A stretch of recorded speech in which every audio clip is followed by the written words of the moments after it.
Should the time come where your pre-1996 Warwick needs a truss rod replacement, you'll be glad to know that this is a relatively easy process. However, if you are unsure with any of the steps to follow, please take your bass to an experienced guitar repair service.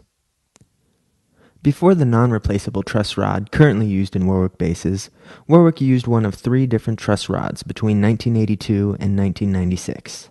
Between 1991 and 1996, Warwick used a two-way truss rod made from aluminum. Between 1987 and 1990, a one-way aluminum truss rod was used. And the earliest models up until 1986 used a one-way truss rod made of iron. Before replacing your truss rod, you must first find out whether your bass uses a one-way truss rod or a two-way truss rod, because using the incorrect one will not properly fit. Find the year your bass was made by looking at the last two digits of the serial number. If you are unable to tell by using this method, refer to Warwick's website for more assistance.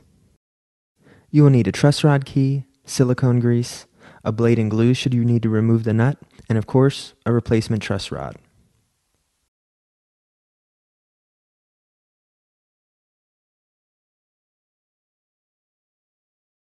Begin by removing the old strings. You may choose to restring your bass with new strings when you are done, or you can set these aside and use the old ones later.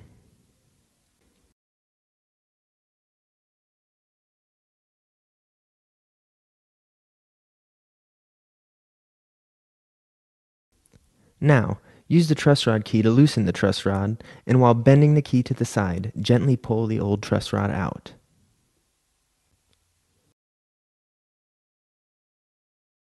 With the old truss rod removed, take the new truss rod and lubricate it with silicone grease. Make sure to apply between the rods and all the way to the end. Slowly insert the new truss rod.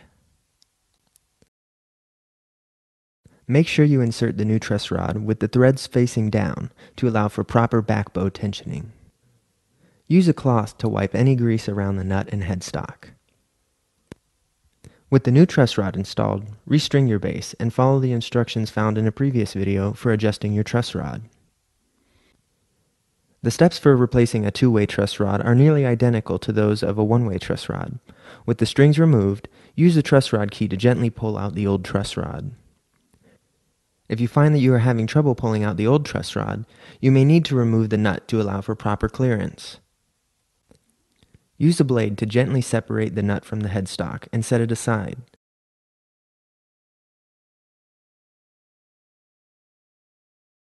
You may now find it easier to remove the old truss rod.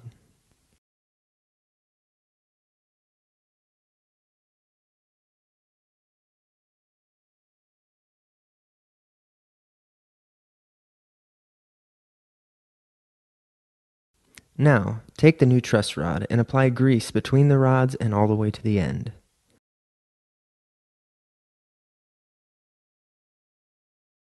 Slowly insert the new truss rod, again making sure the threads are facing down.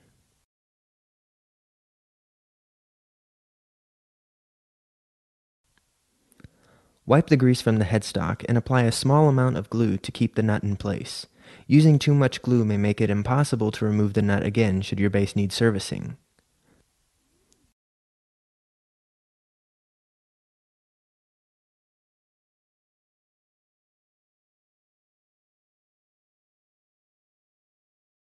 Hold the nut in place and allow the glue to dry. Now that everything is in place, restring your bass and be sure to follow the instructions found in a previous video for adjusting your truss rod.